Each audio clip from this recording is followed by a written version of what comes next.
Estimados alumnos, les doy la bienvenida a la teleclase número 2, correspondiente a la unidad 2 de la asignatura Derecho de la Integración Regional. Vamos a comenzar repasando algunos conceptos centrales relativos al contenido de esta unidad. En esta unidad precisamente nos enfocamos en el proceso de la integración europea, que ha dado lugar a través de una sucesiva serie de etapas a lo que hoy en día se conoce como la Unión Europea. En este recorrido, lo que se intenta es destacar su evolución institucional a través del tiempo, identificando los aspectos positivos y negativos de cada una de las instancias por las que fue atravesando esta unión hasta conformar o a llegar a conformar la Unión Económica y Monetaria que hoy en día constituye. Fundamentalmente se repasan la Comunidad Europea del Carbón y del Acero, la Comunidad Europea de la Energía Atómica, la Comunidad Económica Europea, identificando cuáles fueron los objetivos de cada una de estas comunidades y cuáles son aquellos que subsisten y se han integrado a través de los diversos tratados a lo que hoy conforma la Unión Europea. A su vez, implica también un repaso de los antecedentes normativos que han dado lugar a la formación de los tratados constitutivos, o lo que hoy se conoce, ¿no es cierto?, como el derecho primario de la Unión Europea. Estamos hablando del Acta Única Europea y los tratados celebrados con posterioridad, esto es el Tratado de Maastricht, el Tratado de Ámsterdam, el Tratado de Niza, hasta llegar al Tratado de Lisboa. Estos dos últimos, firmados en el año 2003 y 2007 respectivamente, son los que terminan de delinear el modelo institucional que hoy en día define las características del sistema de las instituciones de la Unión Europea. Este sistema institucional precisamente se compone de una serie de órganos principales y otros órganos que tienen la característica de ser secundarios, aunque todos evidentemente tienen asignadas objetivos y funciones específicas en el marco de este sistema institucional. La Comisión, el Consejo y el Parlamento sin duda ocupan un lugar de gran relevancia debido a las funciones que los mismos desempeñan. En este sentido, la Comisión tiene las competencias de iniciativa, de decisión propia, de ejecución presupuestaria y de representación internacional, y tiene como misión esencial defender los intereses de la Unión en su conjunto. El Consejo, por su parte, o Consejo de la Unión Europea, y que se distingue del llamado Consejo Europeo, es el órgano que impulsa y da definición a las orientaciones políticas generales y es el órgano de máxima jerarquía dentro de la estructura institucional. Se supone que representa a todos los Estados miembros de la Unión. El Parlamento, por su parte, tiene tanto funciones legislativas como presupuestarias junto con el Consejo, y también desempeña importantes funciones de control político y en materia consultiva. Su representación fundamentalmente apunta a la de los ciudadanos de la Unión Europea y es por ello que también es elegido directamente por ellos. O sea, sus miembros o sus integrantes son elegidos por el pueblo de los estados de la Unión Europea. El Tribunal de Cuentas, por su parte, es aquel encargado de fiscalizar y controlar las cuentas de la Unión o la regularidad y legalidad de las cuentas de la Unión. En este caso, el Tribunal de Justicia, por su parte, que es otro de los órganos principales, es aquel encargado de velar por el cumplimiento de la legislación o del derecho europeo. En sí, este Tribunal de Justicia integra en realidad un esquema del Poder Judicial que se encarga de llevar adelante los procedimientos en el marco de la Unión Europea, que también está integrado por un tribunal general y una serie de tribunales especializados. Vamos ahora a enfocarnos, como parte precisamente del desarrollo de la clase, en el sistema institucional europeo para tratar de destacar algunas características particulares del mismo y ver cuáles son las funciones y las atribuciones centrales de los diferentes órganos que integran este sistema. En sí, y de acuerdo a lo que prevé el Tratado de Funcionamiento de la Unión Europea, son órganos principales de la misma el Consejo Europeo, el Consejo, el Parlamento Europeo, la Comisión Europea, la Corte de Justicia de la Unión Europea, el Banco Central Europeo y el Tribunal de Cuentas. A su vez, hay otros órganos que también integran el sistema institucional europeo de modo auxiliar, como el Comité de las Regiones, el Comité Económico y Social y el Banco Europeo de Inversiones. Vamos a continuación a analizar en particular algunos de estos organismos para tratar, como decíamos, de identificar aquellos que cumplen funciones esenciales dentro de este sistema. En primer lugar, comenzaremos por la comisión. Esta comisión está integrada por un representante por cada Estado miembro, es decir, está integrada por 27 miembros, debido a que son 27 los estados que componen la Unión Europea, bajo la dirección de un presidente asistido por 7 vicepresidentes. Estos representantes que componen la comisión son elegidos por un procedimiento que requiere la conformidad del Consejo, como así también del presidente de esta comisión. El presidente de la comisión, por su parte, es elegido a propuesta del Consejo Europeo y debe ser a su vez aprobado en cuanto a su designación por el Parlamento Europeo. Este presidente tiene a su cargo importantes funciones y ha ido a través de los diferentes tratados constitutivos de la Unión aumentando progresivamente la importancia de su rol, sobre todo, ¿no es cierto?, porque también este presidente forma parte del llamado Consejo Europeo, que enseguida vamos a ver que es un órgano político de extrema importancia en el esquema institucional. La Comisión tiene a su cargo la iniciativa legislativa, es decir, tiene el derecho de iniciativa para todas las medidas fundamentales relativas a la normativa comunitaria, de allí que se dice que es el motor de la política de la comunidad. Es importante de todas maneras destacar que en las últimas modificaciones o tratados se ha reducido, o mejor dicho, se le ha dado la posibilidad a otros órganos, como así también a los mismos estados, inclusive en el marco de iniciativas ciudadanas, la posibilidad de instar a la Comisión para la elaboración o la presentación, mejor dicho, de alguna iniciativa en particular, que luego, por supuesto, va a ser abordada y tratada por el Consejo y el Parlamento, que son los órganos colegisladores en el marco actual del derecho de la Unión. A su vez, además de ser el motor de la política de la comunidad, y en este sentido hay que tener en cuenta que tiene facultades de iniciativa específicas o originarias, pero también otras que han sido encargadas o delegadas tanto por el Consejo como por el Parlamento. Además de esta función, le corresponde la de ser guardiana del derecho de la Unión. ¿Qué significa esto? Bueno, la posibilidad de controlar cómo se aplica y se ejecuta el derecho de la Unión Europea por parte de los Estados miembros. Y en este sentido tiene una serie de facultades, como así también procedimientos específicamente reglados para llevar adelante este control, pudiendo también recurrir eventualmente al Tribunal de Justicia de la Unión Europea. Tiene también capacidad de controlar en realidad el cumplimiento del derecho de la Unión por parte de los mismos particulares, tanto personas físicas como jurídicas, y de imponer en este marco sanciones inclusive de importante gravedad. También se le reconoce a la Comisión el carácter de representante de los intereses de la Unión. En este sentido se supone que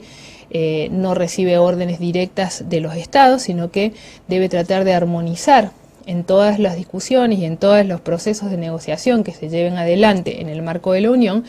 los intereses de la Unión en su conjunto. Por eso es que su búsqueda de fórmulas de compromiso debe ser evidentemente uno de los principales motores de su actividad en el marco del proceso de toma de decisiones. Es a su vez un órgano ejecutivo, aunque tiene un carácter limitado en este sentido, en cuanto que actúa también como órgano administrativo en aquellos procedimientos que tienen que ver con el control, ¿no es cierto?, de cumplimiento de la normativa comunitaria por parte de los diferentes órganos que integran el sistema institucional.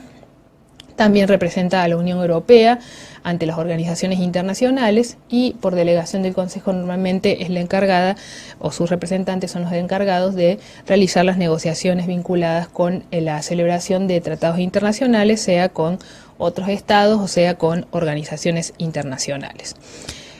Finalmente representa a la Unión Europea ante los órganos judiciales, tanto de los Estados miembros como, y acá de manera conjunta con el Consejo, ante el Tribunal de Justicia de la Unión Europea.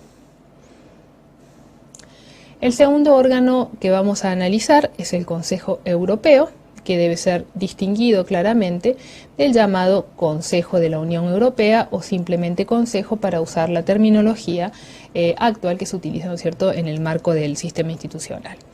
En sí, este Consejo Europeo está integrado por los diferentes jefes de Estado y de Gobierno de los Estados miembros, como así también por el presidente de la Comisión Europea. Es un órgano eminentemente político que se crea a partir de las reuniones que venían llevando adelante los jefes de Estado y de Gobierno de los países europeos, y en la década del 70 ya se conforma como Consejo Europeo y con posterioridad en el Acta Única Europea pasa a formar parte de la estructura institucional de la Unión. En sí, se crea también en el marco del Tratado de Lisboa el cargo del presidente del Consejo Europeo, que tiene una importancia suprema, y en cuanto que tiene a su cargo la preparación y el seguimiento de todas las reuniones del Consejo Europeo, como así también la representación de la Unión en las diferentes conferencias internacionales que se vinculan con el tema de política exterior y de seguridad.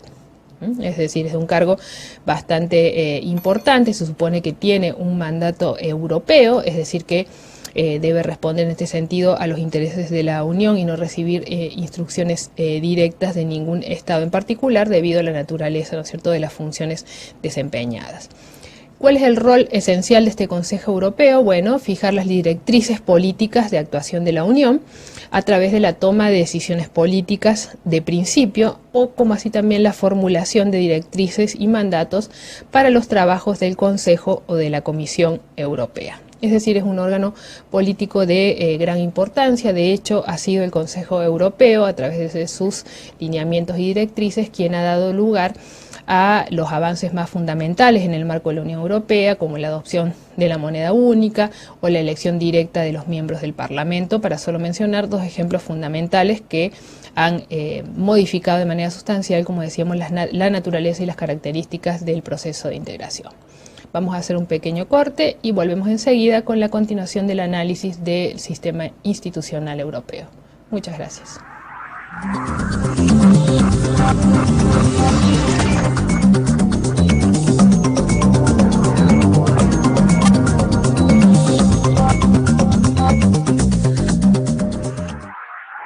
Luego de haber repasado las atribuciones, funciones y composición de dos órganos centrales, tales como la Comisión y el Consejo Europeo, vamos a continuar con el análisis del llamado Consejo de la Unión Europea, o simplemente Consejo. Este Consejo está conformado por representantes de los 27 Estados miembros, es decir, cada Estado envía un representante que en general es el ministro responsable de los temas previstos, o bien uno de los secretarios de Estado que es especialista en la materia de la cual se trate. Es decir, el Consejo, a diferencia de los otros órganos, carece de una composición fija y tiene en realidad una multiplicidad de composiciones de acuerdo a la temática a abordar. En realidad son 9 composiciones diferentes, por ejemplo la de Asuntos Generales y la vinculada con el Consejo de Relaciones Exteriores. En general, la presidencia de cada una de estas, en cada una de estas conformaciones va variando, salvo en el caso de la de Relaciones Exteriores, que siempre corresponde al alto representante para la Unión Europea de Asuntos Externos y de Política y Defensa y Seguridad Común. En sí, el Consejo tiene como funciones o atribuciones esenciales la de legislar. Es decir, tiene una función eminentemente legislativa que en realidad es compartida de manera conjunta con el Parlamento. En este sentido, se puede decir que toda la normativa de la Unión Europea debe pasar indefectiblemente por el Consejo y por el Parlamento para poder ser considerada tal o poder ser aprobada. En cuanto a las políticas económicas de los Estados miembros, tiene también una función importantísima vinculada con la coordinación de las mismas y también importantes funciones o facultades presupuestarias. Esto es, elabora el presupuesto de la Unión a partir de un anteproyecto que le presenta a la Comisión, y este presupuesto luego debe ser ratificado o aprobado en el ámbito del Parlamento Europeo. Otra de las funciones que se le reconocen al Consejo tiene que ver con recomendar la aprobación de la gestión de la Comisión con respecto a la ejecución del proyecto del presupuesto que lleve adelante este órgano, como así también la designación de los miembros que van a integrar el Tribunal de Cuentas, el Comité Económico Social y el Comité de las Regiones. Finalmente también celebra acuerdos entre la Unión Europea por una parte y terceros países u organizaciones internacionales por la otra. Este Consejo, al igual que la Comisión, tienen sede en Bruselas. El órgano siguiente a analizar es el Parlamento, con sede en Estrasburgo. Este Parlamento ha ido incrementando progresivamente sus funciones legislativas hasta el punto de que, como decíamos, es prácticamente un colegislador junto con el Consejo. Está compuesto por 754 representantes, elegidos por sufragio universal directo de los ciudadanos de los diferentes Estados miembros. En realidad, cada Estado tiene un número asignado de representantes en función de una serie de variables, pero que fundamentalmente son de naturaleza demográfica, pudiendo oscilar en ese sentido la cantidad de representantes que componen la representación precisamente de cada Estado entre 6 y 96 diputados parlamentarios. En sí, la función esencial, como decíamos, del Parlamento es fundamentalmente la de ser colegislador. La legislación de la Unión no puede en este sentido ser aprobada prácticamente si no cuenta con el acuerdo de ambos órganos, y el Parlamento Europeo en este sentido tiene la posibilidad de modificar o introducir importantes reformas a la normativa e inclusive presionar o obligar en algunos supuestos limitados al Consejo para que estas normativas resulten aprobadas. También tiene, por supuesto, importantísimos poderes presupuestarios que se han incrementado también en el marco de las diferentes reformas. En primer lugar, tiene que aprobar el plan financiero multianual y también tiene poderes de decisión, en este sentido codecisión con el Consejo respecto a todos los gastos prácticamente de la Unión Europea. A su vez, tiene el derecho de aprobar todos los acuerdos internacionales importantes con organizaciones, con terceros estados e incluyendo los tratados de adhesión, es decir, para la incorporación de nuevos miembros a la Unión.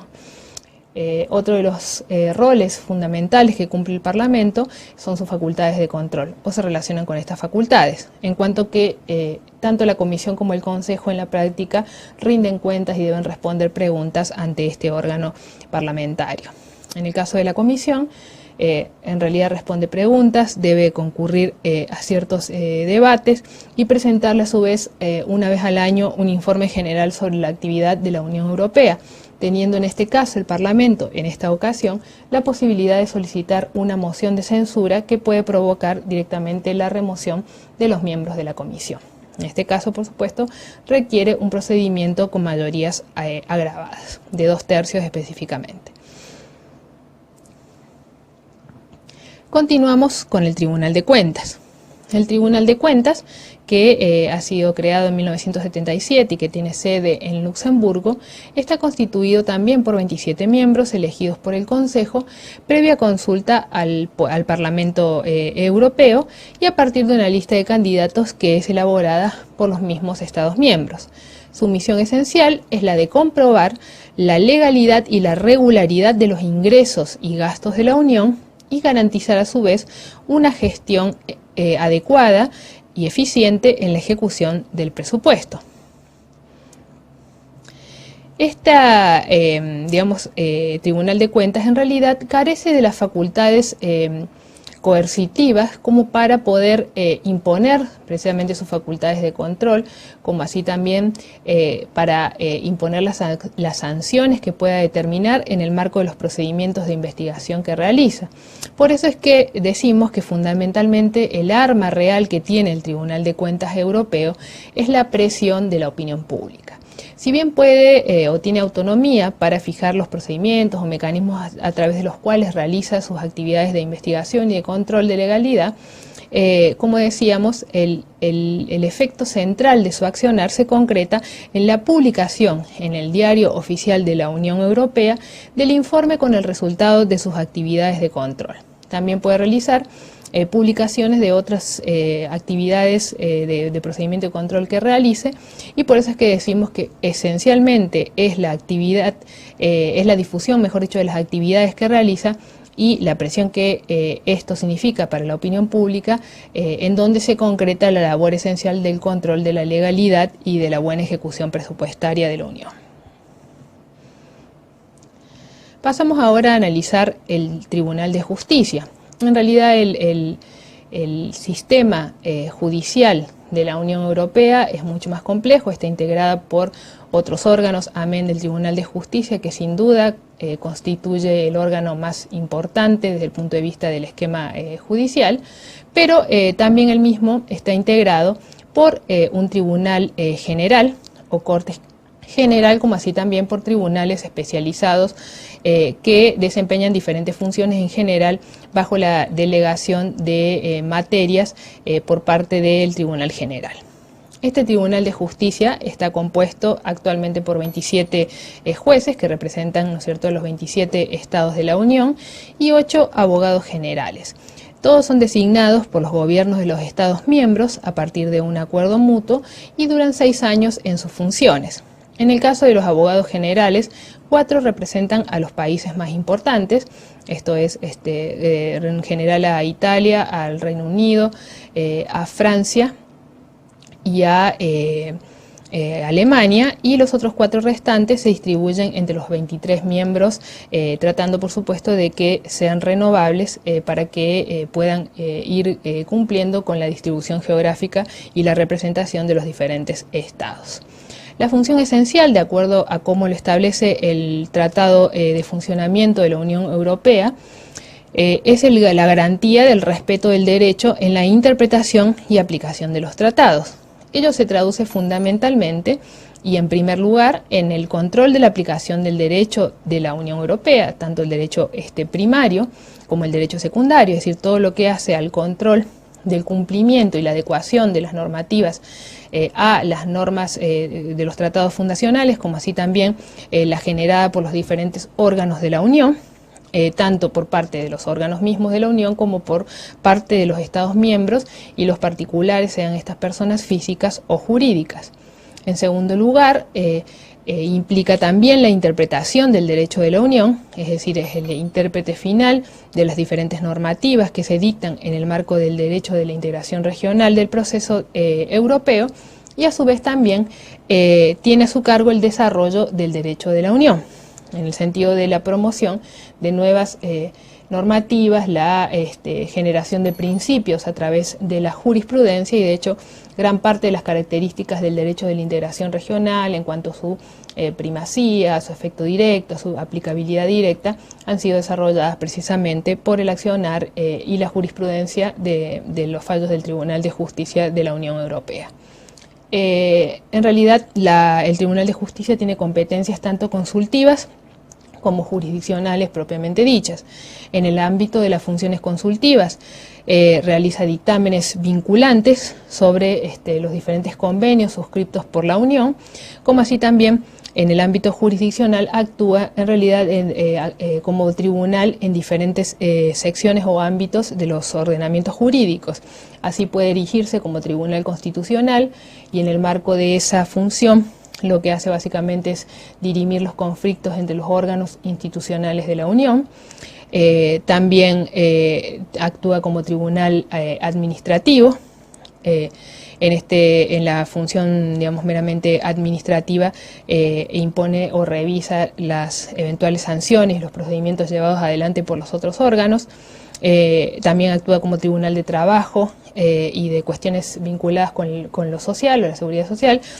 Por ejemplo, en este ámbito entiende todas las cuestiones en donde pueda estar en riesgo el principio de igualdad de los trabajadores por cuestiones, digamos, vinculadas con el sexo, o que pueda afectar la libre circulación de los factores de la producción, específicamente en relación al desplazamiento de los trabajadores, para mencionar solo algunos casos. También actúa como Tribunal de Hacienda, controlando la legalidad y regularidad de las diferentes decisiones y actos vinculados con medidas fiscales o tributarias. también como tribunal penal, controlando precisamente la regularidad de las sanciones que puede imponer la comisión, por ejemplo, y actúa también finalmente como un tribunal civil, entendiendo en cuestiones vinculadas con las reclamaciones de daños y perjuicios a otros órganos de la Unión Europea. El Banco Central Europeo finalmente es el órgano precisamente que lleva adelante importantísimas funciones vinculadas con el funcionamiento de la moneda única, esto es, del euro. Este Banco Central Europeo, que tiene sede en Frankfurt, está formada por un Consejo de Gobierno y un Comité Ejecutivo, en general órganos representantes, ¿no es cierto?, de los intereses de los diferentes estados, aunque la idea, por supuesto, en todos los casos es tratar de garantizar la independencia de este Banco Central Europeo. En este sentido, la normativa comunitaria establece de manera expresa la prohibición o la imposibilidad de que los representantes que integran el Banco Central Europeo reciban directrices u órdenes por parte de los Estados miembros o de otros órganos de la Unión Europea que de ningún modo, ¿no es cierto?, pueden influir en el proceso de toma de decisiones vinculadas, ¿no es cierto?, con la gestión que realiza el banco. Además, el Banco Central Europeo, junto con los bancos centrales de los diferentes estados, integran lo que se denomina el Sistema Europeo de Bancos Centrales, que es el encargado de definir la política monetaria de la Unión,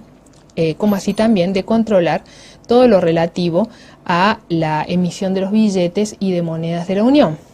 También es el que se encuentra a cargo de controlar y administrar las reservas monetarias de los Estados miembros y velar por el buen funcionamiento de los sistemas de pago. Es decir, en términos generales, este esquema demuestra a las claras la profundidad del proceso de integración y evidentemente este último órgano sobre todo evidencia el último gran avance que se ha dado en el marco de la creación de la moneda única, que no ha dejado por supuesto de tener dificultades en el proceso de la crisis iniciada a partir del año 2008 y que ha producido importantes y graves restricciones y en donde se demuestra en realidad precisamente las cesiones de soberanía que el proceso implica, en cuanto que los estados nacionales en situaciones de crisis han cuestionado precisamente la imposibilidad de poder fijar sus propios tipos de cambio y establecer evidentemente mecanismos de emisión de moneda, porque estas facultades han sido específicamente cedidas en el marco de la integración a la zona euro. Eso refleja a las claras la profundidad del proceso al cual se ha llegado a través de la conformación de la Unión Europea y a la vez las dificultades y límites que impone la realidad o el contexto económico, ¿no es cierto?, a la continuidad de los procesos de integración. Precisamente ese era el modelo, la Unión Europea, más avanzado hasta la fecha, en donde realmente se había logrado consolidar una unión económica plena en todos los ámbitos, en donde realmente existía un mercado común absolutamente integrado y único, caracterizado por la libre circulación de los factores de la producción en todos los sentidos, y sin embargo, y en virtud precisamente de este deterioro de las condiciones económicas, se han comenzado a imponer restricciones, por ejemplo, a la libre circulación de las personas en algunos casos, y en otros casos también existen numerosas dificultades debido a la imposibilidad de los estados por cumplir con los compromisos asumidos en el marco de los límites al déficit público, déficit fiscal, que trae aparejado inclusive intentos de retirarse de la zona euro por parte de algunos países, como el caso específico de Grecia. Eso sin duda marca las limitaciones o restricciones de los procesos de integración regional, porque precisamente nos estamos enfrentando, como decíamos, al análisis del caso más profundo y que ya había revelado en realidad otras dificultades vinculadas con la imposibilidad de lograr la conformación de un tratado constitucional o de naturaleza constitucional vinculado con la conformación de una identidad única y la renuncia, ¿no es cierto?, a gran parte de las facultades que aún subsisten en los estados vinculadas con la gestión de la política exterior, sobre todo, y de seguridad. Por eso es que los procesos de integración regional, sin duda, si bien han logrado un avance sustancial en el marco, ¿no es cierto?, de la Unión Europea,